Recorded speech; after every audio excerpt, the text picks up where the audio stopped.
السلام علیکم ورحمۃ اللہ وبرکاتہ نحمدہ ونصلی علی رسولہ الکریم اما بعد فاعوذ باللہ من الشیطان الرجیم بسم اللہ الرحمن الرحیم ربی اشرح لی صدری ویسر لی امری واحلل عقدۃ من لسانی یفقہوا قولی واجعل لی وزیرا من اہلی ربی زدنی علما اللہم فقہنا فی الدین اللہم انی اسألک علما نافعا وعملا متقبلا ورزقا طیبا اللہم انفعنا بما علمتنا وعلمنا ما ينفعنا وزدنا علما رب یسر ولا تعسر وتمم بالخیر وبک نستعین آمین یا رب العالمین۔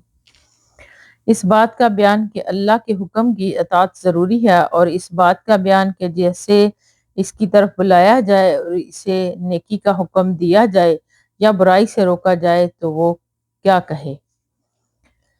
قال اللہ تعالی فَلَا وَرَبِّكَ لَا يُؤْمِنُونَ حَتَّى يُحَكِّمُوكَ فِي مَا شَجَرَ بَيْنَهُمْ ثُمَّ لَا يَجِدُوا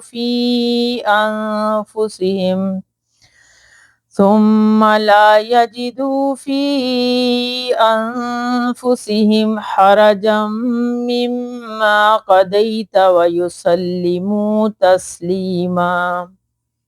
وقال اللہ تعالی انما كان قول المؤمنين اذا دعوا الى الله ورسوله ليحكم بينهم ان يقولوا سمعنا وأطعنا واولئك هم المفلحون۔ اللہ سبحانہ تعالیٰ نے ارشاد فرمایا، اے پیغمبر، تیرے رب کی قسم وہ مومن نہیں ہو سکتے یہاں تک کہ وہ اپنے باہمی جھگڑوں میں تجھے اپنا ثالث نہ مان لے، اور پھر تیرے فیصلے پر اپنے دلوں میں کوئی تنگی محسوس نہ کریں اور اسے دل سے تسلیم کر لیں۔ اور نیز اللہ سبحانہ تعالیٰ نے ارشاد فرمایا، مومنہ کا قول تو جب انہیں اللہ اور اس کے رسول کی طرف بلایا جائے تاکہ وہ ان کے درمیان فیصلہ کریں، یہ ہوتا ہے کہ ہم نے سنا اور اطاعت کی، اور یہی لوگ فلاح پانے والے ہیں۔ اللہم ربنا جعلنا منہم۔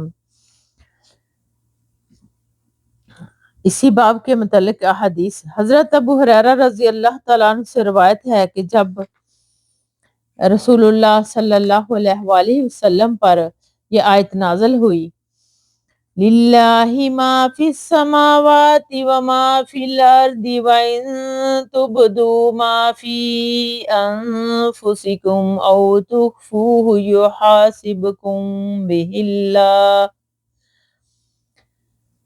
تو اللہ ہی کے لیے ہے جو آسمان اور زمین میں ہے، اگر تم ظاہر کرو تو تمہارے دلوں میں ہے، اسے چھپاؤ اللہ تعالیٰ اس پر تمہارا محاسبہ کرے گا۔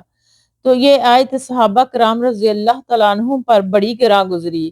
وہ رسول اللہ صلی اللہ علیہ وسلم کے پاس آئے اور گھٹنوں کے بل بیٹھ کے اور کہا، اے اللہ کے رسول صلی اللہ علیہ وسلم، ہمیں بہت سے اعمال کا مکلف بند کیا گیا ہے جن کی ادائیگی کی ہم طاقت رکھتے ہیں، جیسے نماز، جہاد، روزہ اور صدقہ، اور اب آپ پر یہ مذکورہ آیت نازل ہوئی ہے، یہ ہماری طاقت سے باہر ہے۔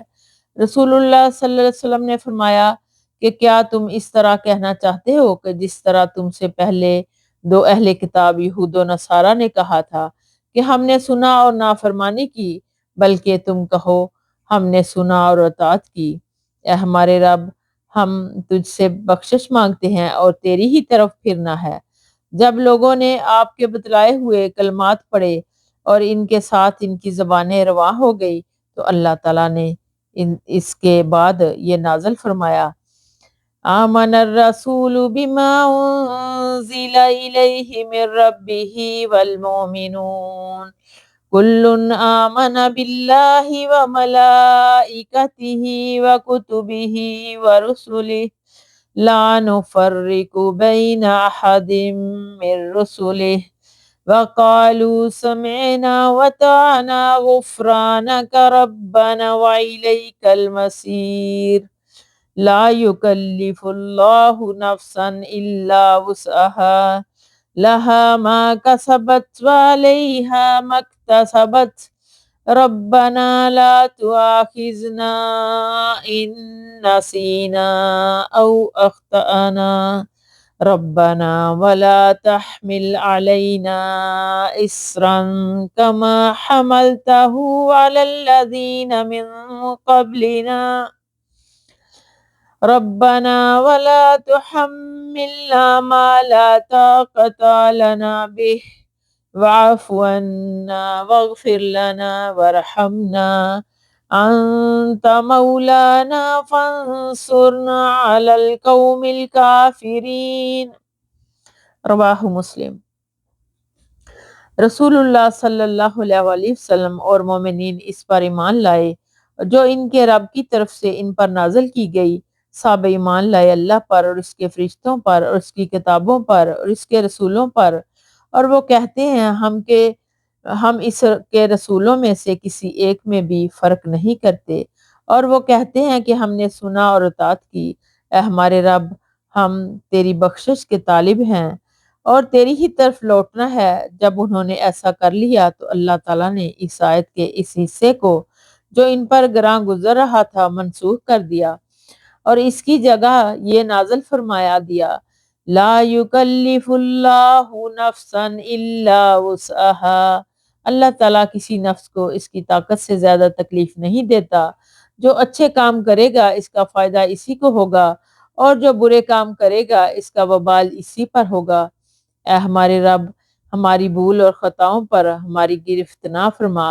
اے اللہ تعالیٰ نے فرمایا اچھا، پھر کہا ربنا ولا تحمل علینا اسرا کما حملته علی الذین من قبلنا۔ اے ہمارے رب، ہم پر اس طرح بوجھ نہ ڈالنا جس طرح تو نے ہم سے پہلے لوگوں پر ڈالا تھا۔ اللہ تعالیٰ نے فرمایا ہاں ٹھیک ہے، پھر کہا ربنا ولا تحملنا ما لا طاقة لنا به۔ اے ہمارے رب، جس بوجھ کو اٹھانے کی ہم میں طاقت نہیں ہے وہ ہم سے نہ اٹھوا۔ اللہ تعالیٰ نے فرمایا ٹھیک ہے، پھر کہا واعف عنا واغفر لنا وارحمنا انت مولانا فانصرنا علی القوم الکافرین۔